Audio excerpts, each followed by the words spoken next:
crew? We're about to teach you how to solve quadratic equations by factoring. Get hype for factoring. We have a large variety of ways to factor, from GCF, or greatest common factor, to a equals 1, to a is greater than 1, to difference of perfect squares, to just plain old factoring. Needless to say, we've got it all. For the GCF, you find a number or variable that multiplies through all three parts of the equation. In our example, 4x cubed plus 20x squared plus 16x, 4x can be multiplied to each of the parts. We divided it out and got 4x outside of the parentheses and had x squared plus 5x plus 4 inside the parentheses. For a equals 1, you need to find two numbers that add up to the middle number and multiply to the outside number. So for our example, x squared plus 8x plus 16, we found out that x plus 4 and x plus 4 do this. So we set x plus 4 and x plus 4 equal to 0, and we got our final solution of negative 4. We checked our factoring by foiling it through the equation, and we checked it correct because we got it back to the original equation. Here's another example. X squared minus 11x plus 18, x minus 9 and x minus 2, because negative 9 and negative 2 add up to give you negative 11, and negative 9 and negative 2 multiply to give you 18. We checked our work, and we got it correct.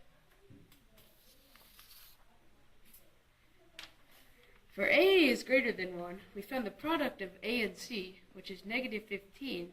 We found two factors of a and c, which is 1d.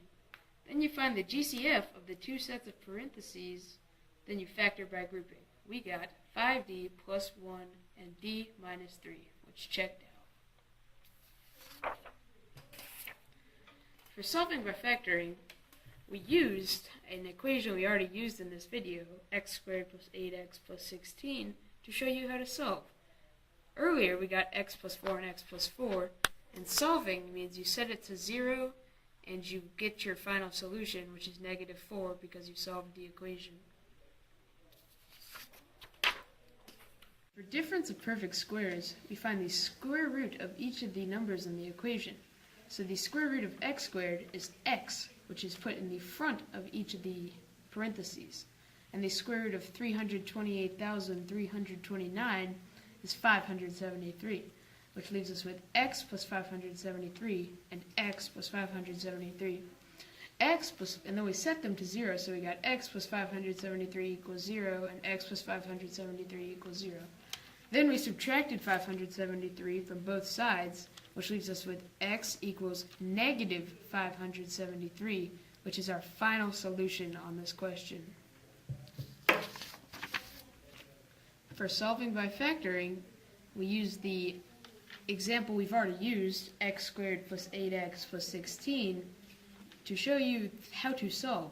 So x plus 4 and x plus 4, we already got those factors.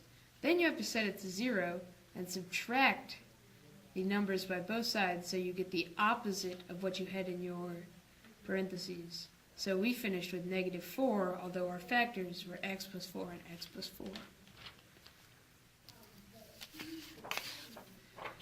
To conclude, you've learned about 5 different types of factoring: the GCF method, the a equals 1 method, the a is greater than 1 method, the difference of perfect squares method, and just plain old factoring. Thanks for watching our video on how to solve quadratic equations by factoring. We hope you learned a lot.